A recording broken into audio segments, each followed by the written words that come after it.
masih ya yang terkadang nggak enak terhadap teman saudara yang masih terkena wabah COVID begitu ya. Alhamdulillah kita di hari ini masih bisa dipertemukan. Mudah-mudahan kita selalu diberi kesehatan ya. Nah, di hari ini kita masih akan melanjutkan materi diskusi kita yang minggu kemarin terkait dengan penilaian jalan gitu ya.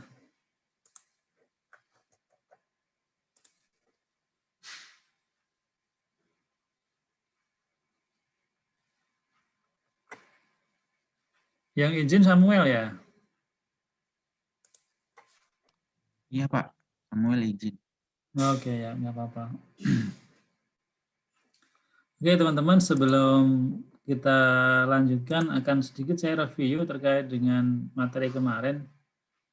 Mungkin sekaligus menjawab beberapa pertanyaan dari teman-teman terkait dengan bagian-bagian jalan ya. Kemarin sudah kita sempat diskusikan bagian-bagian jalan itu terdiri apa saja. Di situ ada yang namanya badan jalan, ya, di mana badan jalan itu terdiri dari jalur lalu lintasnya.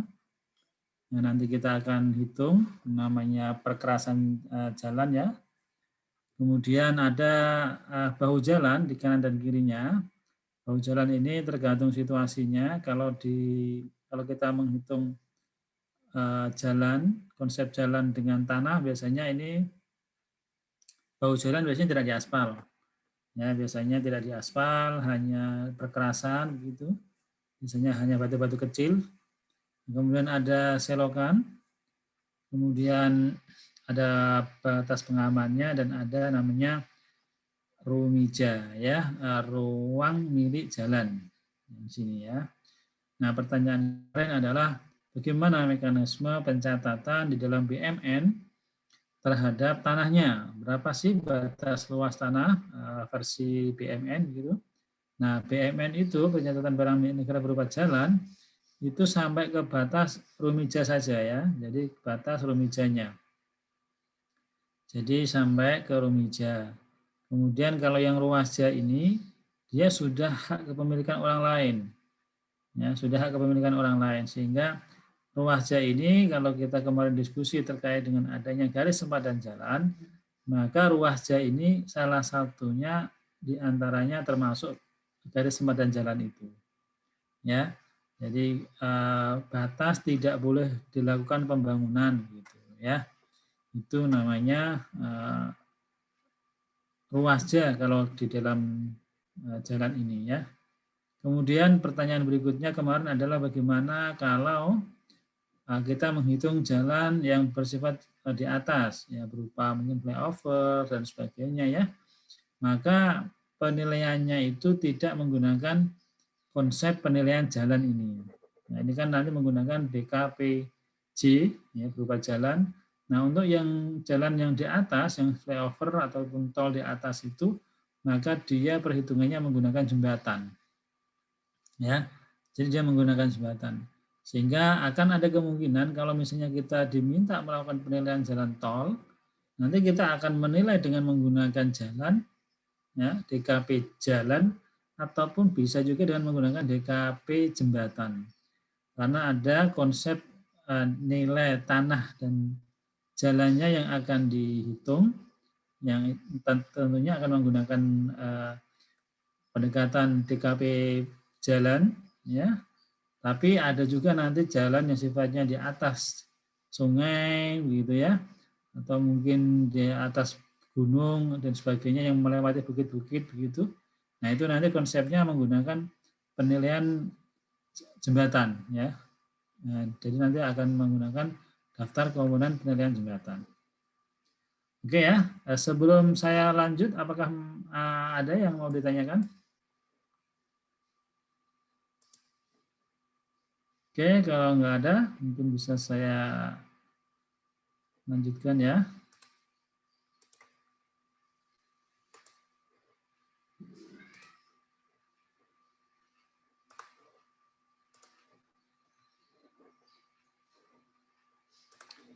Hari ini kita akan mencoba diskusi terkait bagaimana teknik penilaian jalan. Penilaian jalan itu sendiri nanti ada 3 unsur yang akan dinilai. Yang pertama tanahnya. Ya, jadi setiap jalan, konsep jalan ini adalah jalan yang dia menempel di tanah. Sehingga tanahnya juga harus kita hitung karena itu tanah milik negara. Kemudian ada perkerasannya dan ada pelengkapnya. Ya, jadi perkerasannya itu mulai dari konstruksi bawah, atas sampai pelapis atasnya. Pelengkap jalan itu nanti ada namanya trotoar dan sebagainya, marka jalan, dan stain itu masuk komponen pelengkap. Nah, pendekatan yang akan kita gunakan adalah pendekatan biaya, ya. Karena pendekatan biaya ini merupakan pendekatan yang bisa menggabungkan beberapa metode, ya. Nanti tanahnya menggunakan metode pasar, sementara untuk penilaian perkerasan dan pelengkap jalannya menggunakan pendekatan biaya, metode biaya, gitu ya, biaya terdepresiasi ya, DRC. Nah kemudian untuk penilaian tanah jalan, mengingat bentuk tanah jalan yang panjang, maka penilaian tanah dilakukan per segmen dengan memperhatikan kondisi lingkungan sekitar. Jadi ketika teman-teman melakukan penilaian sebuah jalan yang panjang, maka diharuskan kita untuk memecah-mecahnya, memotong-motongnya begitu ya, dengan menjadi beberapa segmen sesuai dengan kondisi lingkungan sekitar yang dilalui jalan tersebut. Jadi kalau misalnya ada jalan, kita diminta menilai sebuah jalan dengan panjang 50 km. Nah dari 50 km itu kebetulan melewati beberapa lingkungan yang karakteristiknya berbeda-beda. Ada melewati sawah, ada melewati pemukiman, ya, ada mungkin lewat hutan dan sebagainya. Nah, maka kita harus mecah-mecah tuh. Jadi panjang tadinya 50 meter, 50 km, maka kita harus pecah-pecah ya untuk penilaian tanahnya itu. Ya, tentunya nanti melihat ya berapa konstruksi atasnya menyesuaikan, tapi yang jelas kita menghitung tanahnya didasarkan pada segmen-segmen tersebut. Tujuannya apa? Tujuannya adalah untuk menentukan nilai tanahnya, maka kita nanti menggunakan metode ATF sebenarnya ya, across the fan. Ya, di mana metode ATF ini adalah pendekatan penilaian di mana kita menggunakan pendekatan pasar ya, dengan asumsi-asumsi beberapa adjustment tidak dilakukan terhadap karakteristik tertentu. Misalnya terkait dengan bentuk ya. Nah, bentuk ini mungkin tidak dilakukan adjustment. Kenapa? Karena mungkin kita dapat pembanding yang bentuk ini sebenarnya tidak signifikan berpengaruh terhadap nilainya. Ya. Karena kalau kita bicara jalan, tentunya bentuknya ya rata-rata pasti persegi panjang ya. Dengan lebar tertentu, dengan panjang tertentu juga. Sehingga nampaknya bentuk ini mungkin tidak akan menjadi faktor yang perlu diperbandingkan ketika kita melakukan penilaian dan menggunakan ATF untuk menilai tanah jalannya. Ya, jadi kita harus mencari data pembanding yang sesuai dengan karakteristik wilayah di segmen-segmen yang kita bentuk tadi. Oke. Nah, pertanyaannya adalah bagaimana cara kita menentukan batasan segmen tersebut? Ini kan, apakah penilai sendiri yang akan menentukan atau mungkin dari pihak pemohon, dalam hal ini mungkin PU dan sebagainya. Nah, siapa kira-kira yang bisa jawab nih? Silahkan.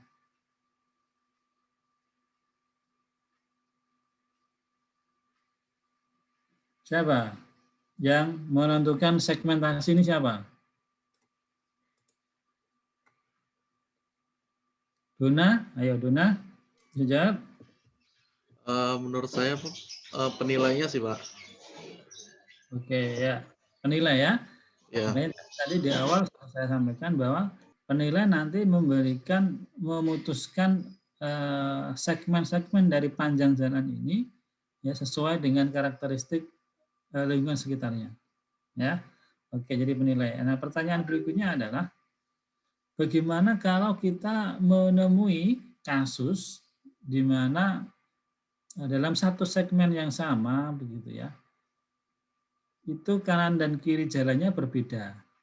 Jadi kan kita misalnya melalui hutan, ya keluar hutan itu kemudian ketemu perumahan, ya kawasan pemukiman lah begitu ya. Namun tidak semua, tidak kanan dan kirinya.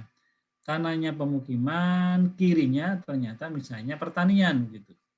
Nah, bagaimana kita menentukan data pembanding untuk segmen di mana kanan dan kiri dari tanah tersebut berbeda? Nah, gimana? Ada pendapat teman-teman?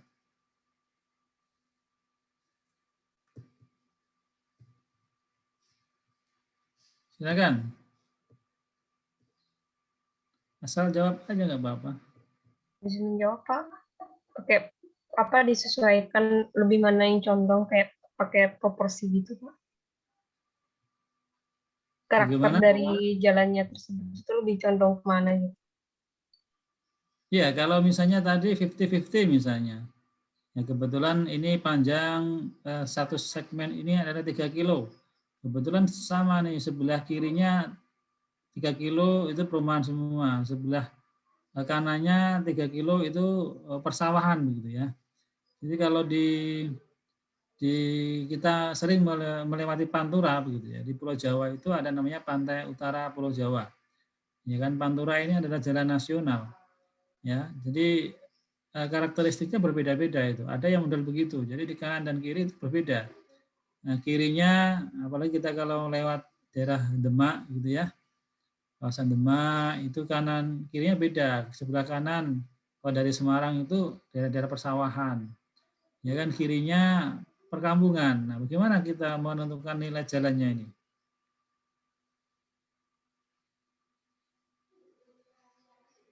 Dewina, ada pendapat? Mungkin dibagi dua Pak, jalur apa lajurnya itu.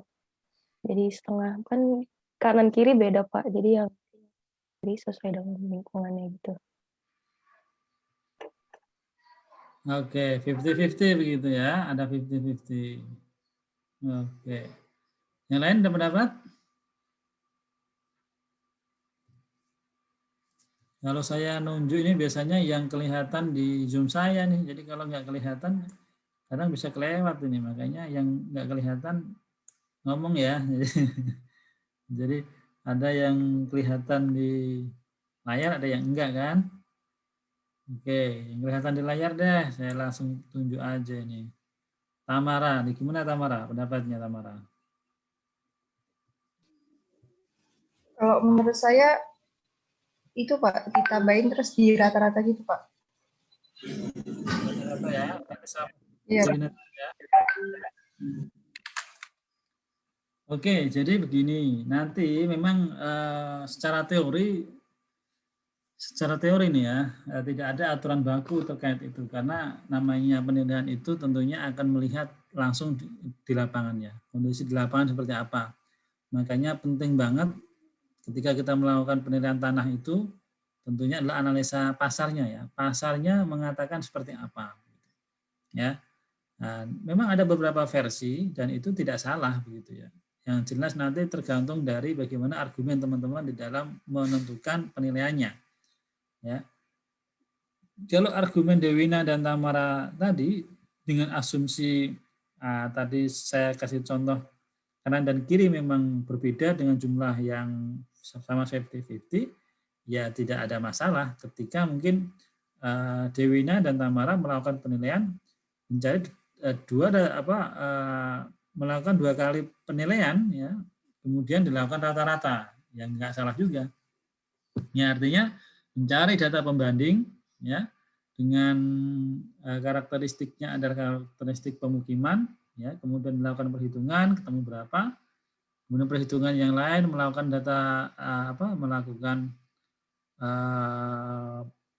mencari data pembanding untuk lahan pertanian, kemudian dilakukan adjustment ya, dan kemudian nilai ketemu berapa dari 2 perhitungan ini dilakukan rata-rata juga nggak ada masalah, ya kan? Demikian juga kalau misalnya teman-teman memutuskan untuk melihat pasarnya begitu. Jadi menganggap bahwa nampaknya tanah jalan ini kan, ini memberikan nilai pasar yang lebih tinggi ya, terhadap nilai tanah di sekitarnya gitu. Misalnya dampaknya adalah memberikan nilai yang lebih tinggi terhadap kawasan perumahan misalnya. Ya, maka bisa dikatakan bahwa ya boleh-boleh aja teman-teman melakukan penilaian dengan menggunakan pembanding satu sisi saja, yaitu kawasan pemukiman. Ya, ya dengan alasan tadi bahwa ya jalan ini tentunya akan berpengaruh, gitu kan, terhadap nilai di kawasan tersebut, ya, dan pengaruh yang paling besar tentunya adalah kawasan pemukiman misalnya, ya kan. Seperti itu. Nah, namun demikian, sebelum teman-teman memutuskan mau menggunakan metode mana dan yang tentunya itu akan disesuaikan dengan kondisi di pasar, hal yang harus diperhatikan adalah terkait dengan zonasi. Ya. Jadi pastikan dulu zonasinya apa. Kalau di kawasan tersebut kita bisa melihat di rancangan tata ruang wilayahnya zonasi kawasan mana. Kalau antara kanan dan kiri tadi dalam satu zonasi yang sama, misalnya kawasan pertanian, ya kan, maka kita menggunakan data pembanding di kawasan yang sesuai dengan zonasinya. Ya, nah kecuali kalau memang zonasinya berbeda antara kanan dan kiri ya, yang kanan zonasi pemukiman, yang kiri zonasinya pertanian, ya mau nggak mau kita lihat seberapa besar pengaruh ya nilai jalan ini atau nilai tanah ini yang nanti akan berpengaruh terhadap lingkungan sekitarnya. Oke ya, paham ya? Jadi memang harus dilihat pasarnya dulu, Nah, kemudian ada pertanyaan berikutnya. Ya, karena nggak ada yang tanya nih. Ini saya tanya. Sebelum saya tanya lagi, ada yang tanya nggak? Karena banyak ini kasus-kasus ya, kalau kita mau menilai dengan menggunakan metode segmen itu, fakta di lapangan kita pasti akan menjumpai banyak hal-hal yang kadang ya dibilang ini keputusan murni ya dari bagaimana tim penilai untuk memutuskan bagaimana teknik penilaiannya begitu. Nah, ini pertanyaan saya berikutnya adalah bagaimana kalau kita melakukan penilaian, diminta melakukan penilaian tanah jalan lah ya, tentunya ada tanahnya juga, yang dia melewati kawasan hutan. Nah, mungkin Duna tahu lah kalau di daerah Kalimantan itu kan, tentunya ada lah jalan-jalan yang dia melewati kawasan hutan gitu. Nah, sementara mungkin hutannya itu panjang ya, mungkin satu segmen itu, segmen hutan bisa misalnya 50 kilo. Kalau saya dulu pernah singgah penempatan di Kalimantan Timur, kalau dari Balikpapan ke Samarinda itu ada namanya Bukit Soeharto. Ya, Bukit Soeharto itu kanan kirinya hutan semua tuh. Dan itu cukup panjang begitu. Jadi dari Balikpapan melalui pemukiman masuk ke Bukit Soeharto, keluar Bukit Soeharto nanti sebentar lagi sudah sampai kota Samarinda begitu. Ya, nah pertanyaannya gimana kita melakukan penilaian kalau jalannya ini adalah melewati hutan di mana kita nggak bisa mendapatkan data pembanding berupa tanah hutan. Ya, bagaimana kita menentukan nilai tanah hutannya ini? Nah, silahkan komentar teman-teman nih. Izin berpendapat Pak, mungkin Ya, dari pendekatan biaya gitu Pak, kira-kira berapa biaya yang dikeluarkan untuk buat jalur seperti itu di hutan? Kita nilai tanah loh, masa nilai tanah pakai biaya? Yang pertanyaannya adalah berapa nilai tanahnya kan? Kalau konsep menilai jalan ini nanti ada dua hal yang berbeda ya. Kita nilai tanahnya dan nilai perkerasannya. Kan tadi kan ada pendekatannya kan pendekatan biaya, tetapi ada nilai tanah dan ada perkerasannya. Nilai tanahnya itu kan nggak bisa ya kita pakai pendekatan lain selain pendekatan atau metode data pasar ya, perbandingan data pasar untuk menilai tanah begitu. Apakah memungkinkan kita pakai metode biaya untuk menilai tanahnya, ya kan? Nah, pertanyaannya tadi, ketika kita di tengah kawasan hutan yang tidak ada pembanding hutannya, bagaimana kita menentukan nilai tanah hutan tadi? Oke, mungkin selain Mas Nah tadi pendapatnya mungkin pakai metode lain selain pasar ya. Yang lain silakan pendapatnya.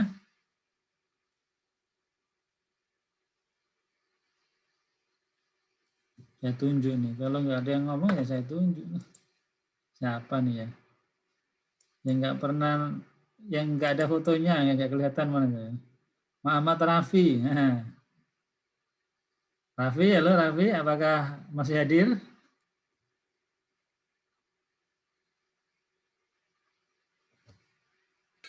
Nah, Di Rano chat Rafi. ke toilet, Pak. Oh ya, oke. Selamat berarti dia ya. Ya, yang hadir aja deh kalau gitu. Rania. Nah, kayaknya Rania ini jarang kedengeran suaranya nih. Teman-teman pengen denger nih suara Rania nih. Gimana Rania? Ya, Pak.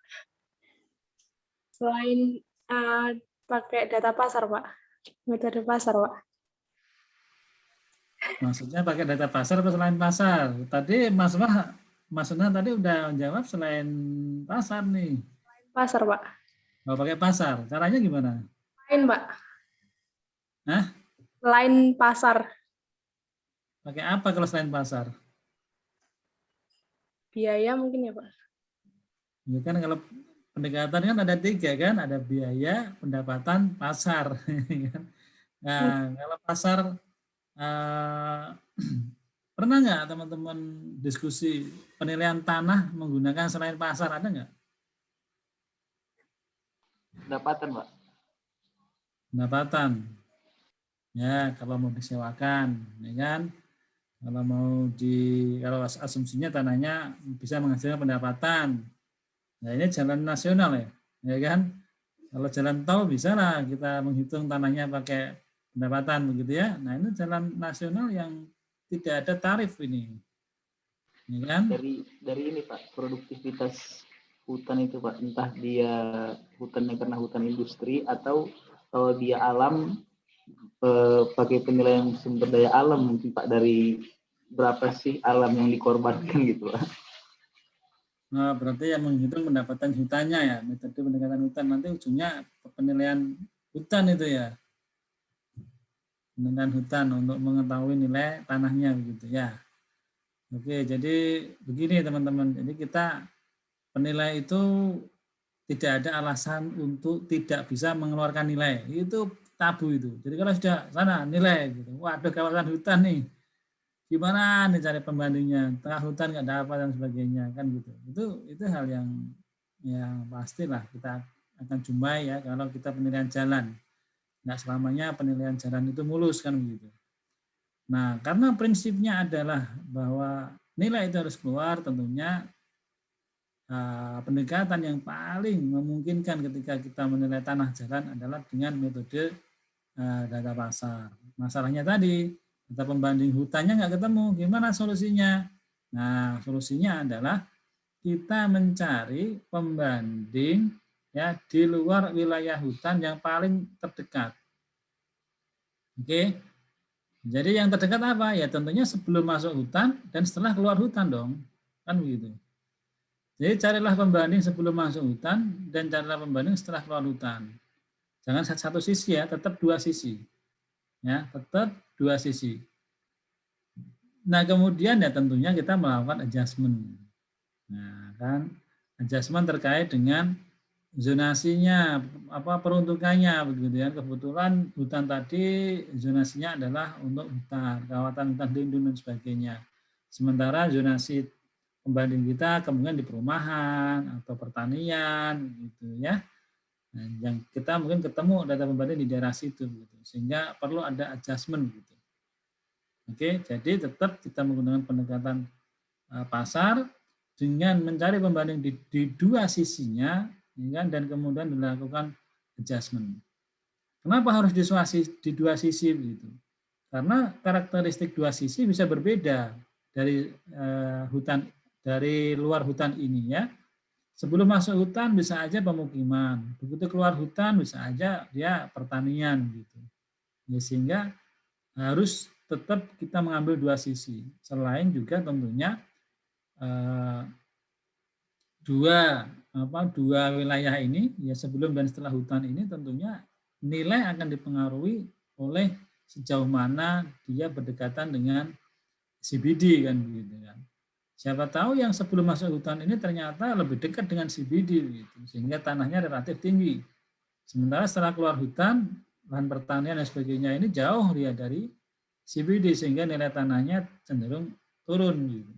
Sehingga mau nggak mau kita ngambil dua-duanya. Oke? Nah, satu kasus lagi. Bagaimana kalau kita menjumpai kasus tadi misalnya jalan yang panjangnya 50 km.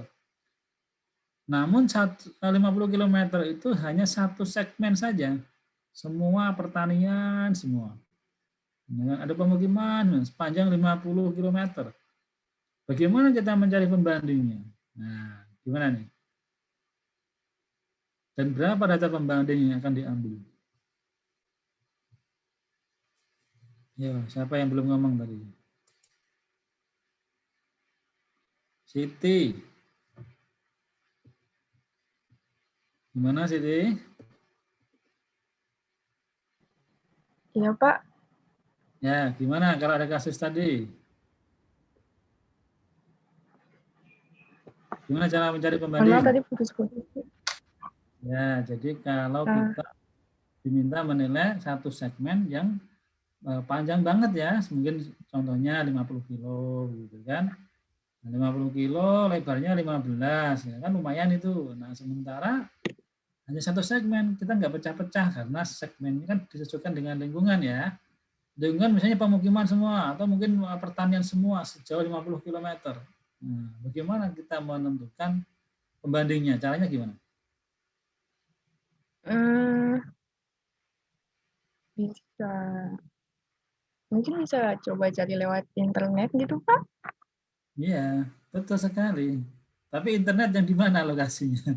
Misalnya 50 km itu melewati beberapa desa begitu. Ya kan? Desanya ada 10 desa. Ya kan? 50 kilo melewati 10 desa. Pertanyaannya, kita cari pembandingnya di setiap desa atau cukup satu desa atau seperti apa kira-kira? Siti. Panggilannya apa? Mungkin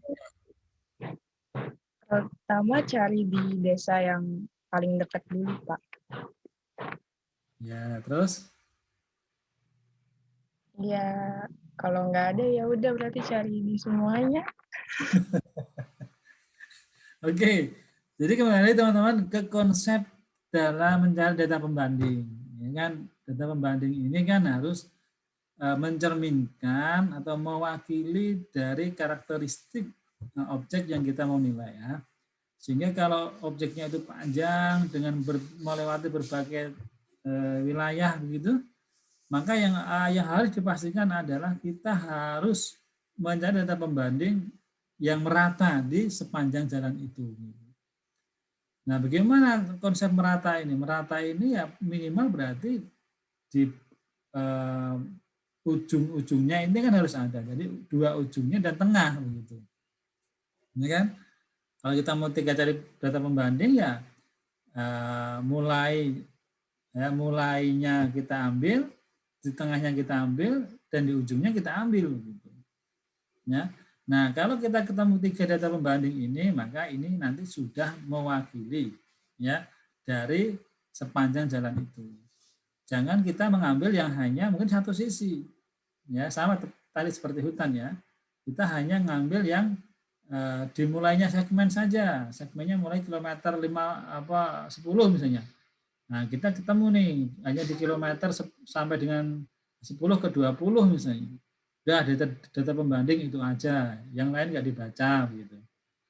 Nanti tidak mencerminkan itu ya, sehingga tetap harus diambil dari perwakilan masing-masing wilayah tadi ya, awal, tengah, akhir. Nah, inilah baru kemudian bisa dikatakan bahwa nilai jalan itu sudah mencerminkan dari kondisi lingkungan sekitarnya. Oke ya, itu dulu ya. Nah, sekarang kita lanjutkan dulu. Yang lain masih banyak nanti pertanyaannya ya. Oke, nah untuk konstruksi jalan itu banyak sekali teknik yang bisa dilakukan untuk menilai jalannya ya. Dengan survei kuantitas bisa, volume pekerjaan bisa, analisis harga satuan bisa, asumsi dan model juga bisa. Nah, yang dilakukan oleh teman-teman di DJKN itu dengan menggunakan daftar komponen penilaian jalan atau DKP jalan. Nah, ini ya salah satu metodenya. Nah, caranya apa? Pertama, untuk perkerasan jalan itu terdiri dari komponen ini. Komponen tanah dasarnya, komponen lapisan. Komponen lapisan itu ada pondasi bawah, ya, pondasi atas, dan lapisan permukaannya. Ada 3 komponen. Nah, nanti tergantung lapisan pondasinya apa. Apakah dia dari beton atau dari aspal. Kalau dia dari beton, maka yang dihitung hanya lapisan pondasi bawah dan permukaan saja. Tidak ada pondasi atas, karena sudah beton. Tapi kalau lapisan atasnya, permukaannya dia menggunakan aspal, harus dihitung 3-3-nya. Ya. Nah, kemudian ada komponen pelengkap. Komponen pelengkap itu meliputi ada kansten, ya, ada marka jalan, pengecatan kansten, dan batu kali untuk penahan tanah. Kalau jalannya itu relatif membutuhkan, ya, penahan tanah gitu ya. Itu tergantung situasinya. Nah, ini model DKPJ-nya, ya. Kemarin kita sudah belajar ada klasifikasi jalan itu antar kota, perkotaan, di mana kalau antar kota itu dasar perhitungannya adalah ini ya, sumbu muatan beratnya di atas 10 ton atau di bawah 10 ton. Ya, tergantung fungsinya juga, apakah dia jalan arteri atau jalan kolektor. Nah, demikian juga dengan perkotaan, ya, nanti tergantung volume lalu lintasnya ini perkotaan. Nah, kemudian untuk tanah dasarnya kan ada 3 komponen ya, 4 lah nanti ya, sama dengan pelengkap. Yang harus dihitung komponen tanah dasar, komponen lapisan pondasinya, dan komponen lapisan permukaan. Komponen tanah dasar nanti ada kriterianya, apakah dia kategorinya baik, sedang, atau jelek. Demikian juga untuk lapisan pondasi bawah, baik, sedang, jelek. Nah, ada lapisan pondasi atas, ini digunakan kalau dia menggunakan tadi aspal. Ya, kalau komponen permukaannya aspal, dia pakai pondasi atas. Tapi kalau dia beton, dia nggak pakai ini. Aspal, interblok, dia pakai lapisan pondasi atas. Ya, kemudian ada komponen pelengkap, yaitu pasang kansten, pengecatan marka jalan dengan ketebalan 6 mili, dan pengecatan kansten dan batu kali untuk penahan. Ukurannya kalau kansten ngitungnya berapa meter panjang ya, berapa panjang, dengan asumsi kansten yang dipakai ukurannya 10 kali 20 dengan panjang 40. Ya. Nah, kemudian pengecatan marka jalan itu ketebalannya 6 mili dengan ukurannya adalah meter persegi. Jadi berapa meter persegi marka jalan yang dicat gitu. Kansten juga begitu, dia ukurannya adalah meter persegi terhadap permukaan kansten yang dicat. Berapa ya? Kemudian untuk batu kali penahan itu adalah meter kubik. Jadi berapa kira-kira betonnya ya, beton penyangga yang dibuat, kalau pondasi lah kalau di daerah-daerah tertentu gitu ya, untuk membuat pondasi di pinggir jalan itu, penahan jalan, nah berapa yang dibutuhkan, berapa meter kubik yang dibutuhkan gitu ya. Ukurannya seperti itu. Nah, kemudian asumsi-asumsi yang bisa dipakai adalah pertama terkait dengan kondisi lapisan tanah dasar dan lapisan pondasi bawah. Ya, maka dikatakan kondisi baik apabila tanahnya datar, ya, kemudian tanah aslinya keras dan padat. Maka dikatakan lapisan dasarnya adalah baik.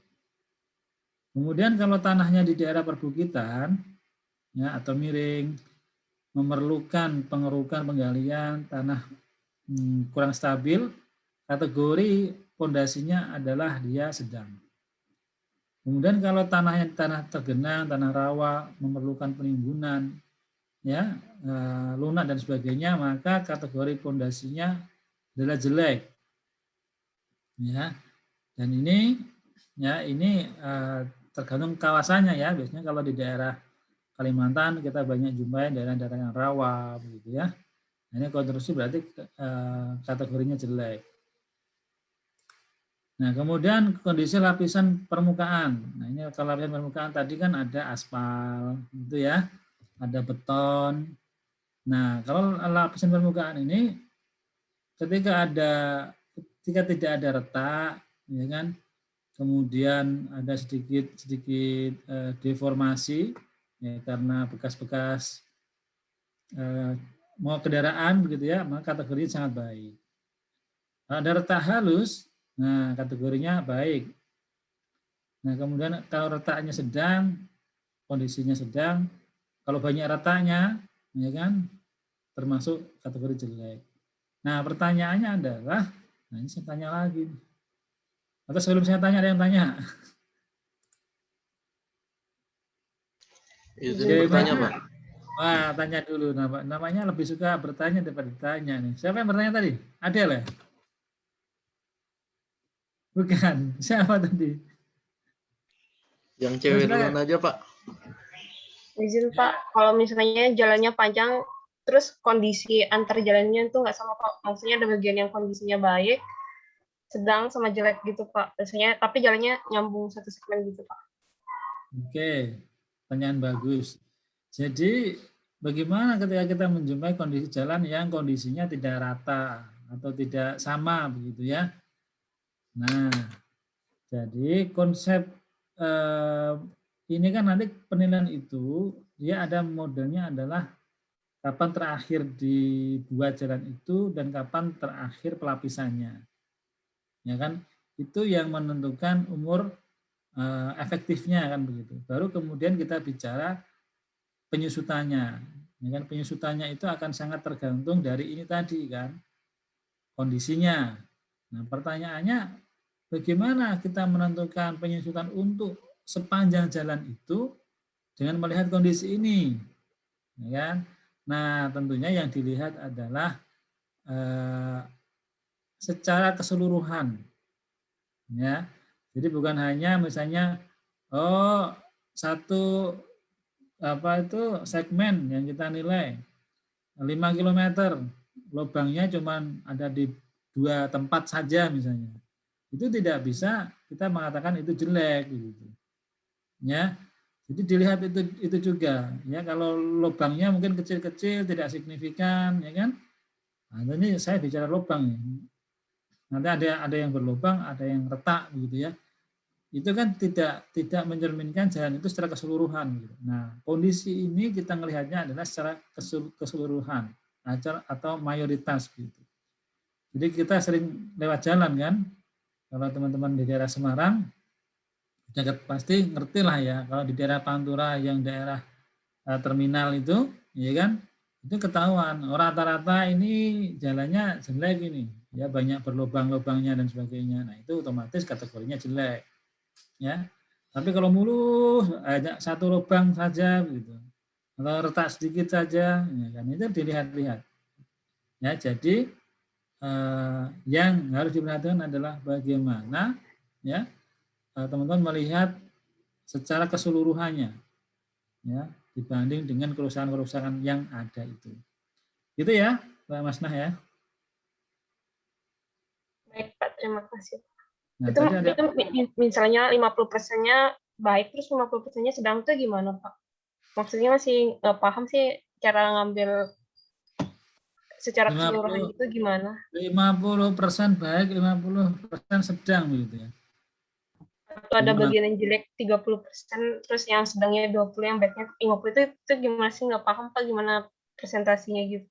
Iya, ya pasti teman-teman bisa melihat kan, bisa melihat lah. Teman-teman tentunya bisa mengatakan bahwa kalau melewati jalan tertentu ya, kalau kan tidak bisa dikatakan lubang itu kemudian semua berlubang kan, enggak juga. Sejauh 5 km lubang semua itu enggak jalan namanya, ya kan? Namanya jalan itu ya pasti ada yang baik jelek kan gitu kan. Tapi kalau dilihat dari kondisinya, ya kan, itu lebih banyak jeleknya gitu ya. Ya pasti kita mengatakan itu jalan jelek. Ya, saya kira kalau teman-teman sering melewati sebuah jalan dengan berbagai tantangan begitu, tentunya bisa membedakan itu ya. Oh ini jalannya jelek nih. Oh ini ya standar lah. Enggak terlalu jelek amat, sedang. Oh ini baik. Oh ini mulus begitu kan. Saya kira bisa itu. Jadi kalau segmennya tadi misalnya ya, pertanyaan yang bagus, bagaimana kalau dalam satu segmen itu dikatakan 50% dia jelek, ya kan, 50% dia sedang gitu ya. Ya sebenarnya tinggal penilai memutuskan yang mana gitu kan. Nah, kalau saya karena ada yang jeleknya 5-50%, saya katakan ya sudah sekalian aja jelek semua begitu. Karena sudah sampai 50% kan. Artinya cukup tinggi kan ketika jalan itu 50% dikatakan jelek gitu. Ya sementara 50%-nya kondisinya sedang gitu. Artinya penyusutannya lah begitu. Penyusutannya tentunya seperti itu ya, kita anggap yang paling dominan lah. Meskipun mungkin kan kita agak susah ya, ngukur 50% kan juga agak susah juga kan. Ya, ngukur 30% kan juga susah juga. Ya tentunya dilihat dari kondisi lapangan lah kalau menurut saya. Oke gitu ya Mbak Masnah ya. Baik Pak, terima kasih banyak Pak. Oke, tadi Dona mau tanya apa Dona? Ini Pak, izin bertanya. Kan saat menilai jalan itu kita harus menilai tanah dasar sama perkerasannya sama komponennya ya Pak. Ya, Nah itu ya. kan kita kalau melihat jalan tuh kita cuma melihat permukaannya aja kan Pak, nggak bisa ngelihat dalamnya gitu. Nah itu kita tahu kondisi tanah dasarnya gimana? Oke, nah itu sudah sebenarnya sudah bagian konstruksi ya, bagian konstruksi yang itu menjadi standar itu sebenarnya. Ya. Jadi itu adalah sebuah standar di dalam pembangunan jalan, sudah pasti ya. Ketika tadi kan setiap jalan itu ada kategori tadi ya. Jalan lokal ya, jalan kota, jalan antar kota, di mana kategorinya itu kan berdasarkan tadi ada yang berdasarkan beban, ada yang berdasarkan jumlah transportasinya. Sehingga PU di dalam membuat sebuah jalan itu konstruksi bawahnya menyesuaikan dari ya menyesuaikan dari konstruksi yang di kendaraan yang akan lewat begitu. Sehingga teman-teman saya kira tidak perlu membongkar-bongkar jalan ya untuk melihat konstruksinya karena itu sudah standar gitu. Ya, sudah standar. Nah, DKPJ ini sudah disusun berdasarkan standar. Ya, jadi kalau tadi, nah ini kan, ini ada sudah pakai standar ini. Jadi kalau kategori arteri gitu ya, kelas 1 arteri dengan bobot di atas 10 ton, ya, nah, maka standar untuk komponen tanah dasarnya itu setelah hasil kalkulasi ya 59.000 per meter perseginya gitu. Ya, ini sudah standar. Makanya kan dilihat dari bobotnya ini kan, bobot dan fungsinya 59.000, 44 dan 29 ya. Jadi ini sudah disusun menyesuaikan konstruksi dari beban di atasnya. Jadi teman-teman tidak perlu lagi untuk melihat apakah benar nih seperti ini ya, tidak usah. Ya, jadi cukup dilihat oh ini kategori fungsinya apa, ya kategori muatan masuk kemana. Nah nanti sudah langsung ikuti ininya ya untuk DKPJ-nya. Gitu ya Mas Duna ya. Baik Pak.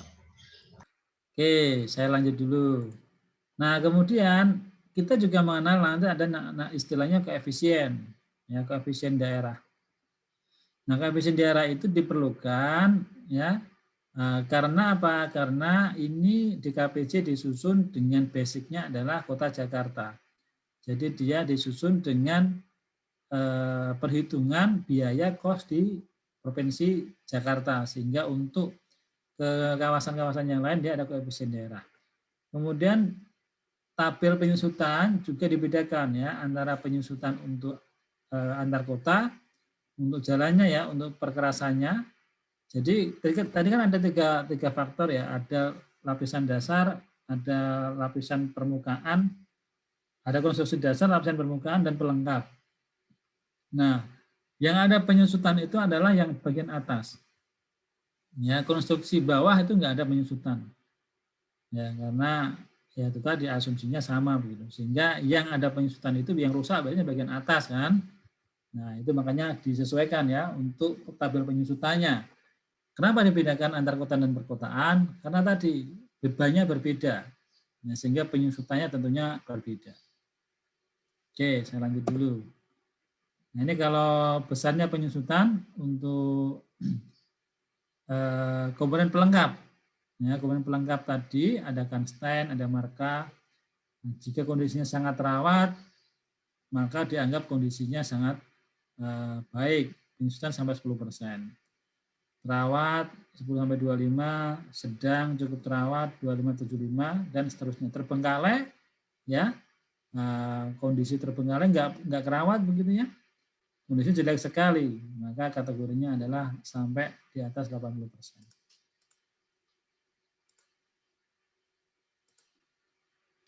Nah, bagaimana cara menghitung umur efektifnya? Nah, umur efektif ini nanti dilihat ada dua sisi, ya, yaitu terhadap jalan yang pernah mengalami perbaikan dan yang tidak mengalami perbaikan. Nah, konsep perbaikan yang dimaksud di sini adalah perbaikan terhadap pelapisnya. Jadi, tergantung sebenarnya. Kalau daerah itu daerah yang rusak parah ya tentunya mungkin sampai konstruksi bawahnya ya. Tapi rata-rata tidak sampai konstruksi bawah lah. Biasanya perawatan jalan itu, perbaikan jalan kan biasanya misalnya mengganti pelapisnya, ya kan, dilapis lagi dengan semen, cor misalnya, diganti dengan beton gitu ya. Kemudian atau mungkin dilapisi lagi dengan semen dengan aspal baru gitu ya. Nah, untuk yang tidak mengalami perbaikan, artinya ketika mulai dibuat jalan itu ya, sampai aspal atau sampai beton gitu ya, sampai dilakukan penilaian tidak pernah dilakukan perbaikan, ya, maka perhitungannya adalah umur efektif itu dihitung dari mulai tahun penilaian dikurangi dengan tahun pelapisan terakhirnya tadi. Nah, kalau ada pernah perbaikan, nah ini sama konsepnya seperti bangunan yang direnovasi. Dia menambah umur efektifnya ya. Jadi rumusnya adalah tahun penilaian dikurangi tahun pelapis terakhir ditambah 2 kali tahun penilaian dikurangi tahun perbaikannya dibagi 3. Ya, karena ini konsepnya memperpanjang ya, memperpanjang usia efektif dari sebuah jalan. Ya. Nah, pertanyaannya, banyak pertanyaan nih. Bagaimana kalau ternyata yang dimaksud perbaikan ini seperti apa sih Pak? Ya? Kalau perbaikan ini tambal-tambal saja itu masuk kategori perbaikan atau tidak? Nah, nanti dijawab ya. Saya lanjutkan dulu. Nah, ini tabel penyusutannya. Ya, tabel penyusutannya untuk jalan antar kota. Ya. Kemudian ada jalan kota. Ya, ini komponen pelengkap jalan. Kemudian jalan antar. Nah, ini ya koefisiennya ya. Koefisiennya mempertimbangkan tadi. Jangkauan jalan itu berdasarkan titik nolnya adalah Jakarta, DKI Jakarta, ya. Tetapi untuk masing-masing jalan itu melihatnya adalah jarak dari ibu kota provinsinya. Jadi misalnya Sumatera Utara, ibu kota provinsinya di Medan, ya kan? Maka yang dilihat adalah kota Medan. Kalau kita diminta menilai ya jalan di kawasan Padang Sidempuan misalnya, ya kan? Maka berapa jarak kota Medan ke Padang Sidempuan? Adelia, berapa coba? Adelia orang Medan kan? Iya, Pak. Nah, berapa jarak kira-kira dari Padang Sidempuan ke Medan? Perkiraan? 100 kilo mungkin, Pak. Kurang. 100 kilo. Oke, kalau 100 kilo berarti kategorinya tengah ini ya. Maka koefisiennya adalah dari Sumatera Utara. Ya, dengan jarak 100 kilo dari ibu kota. Berarti koefisien 1,217. Gitu. Nah, itu ya cara bacanya. Beda lagi kalau punya kisaran. Nah, Medan daerah itu dinilai tanah jalan kisaran. Beda lagi berapa kilo itu dari kisaran ke Medan. Nah, saya nggak tahu. Nanti itu bagian teman-teman di Medan yang menghitungnya jaraknya ya. Oke, kita lanjut dulu. Nah, sebelum ke simulasi, ada yang mau ditanya? Yang tadi Pak, yang jarak ke ibu kota provinsi. Oke, kembali ya. Nah, gimana? Kalau misalkan gini Pak, ada suatu kota gitu kan, dia misalkan di Riau, nah, tapi dia lebih dekat itu secara fisik ke Sumatera Barat Pak. Ya. Itu kenapa nggak koefisiennya nggak yang ke lebih dekat itu Pak? Ya. Pertanyaan bagus. Ya, pertanyaan bagus ini. Secara jarak lebih dekat ke Sumatera Barat, ya kan? Padahal masuk Riau. Ini sama aja seperti Aceh tuh. Aceh dengan Sumatera Utara, ya kan? Sumatera Utara yang sebelah utara, ya kan?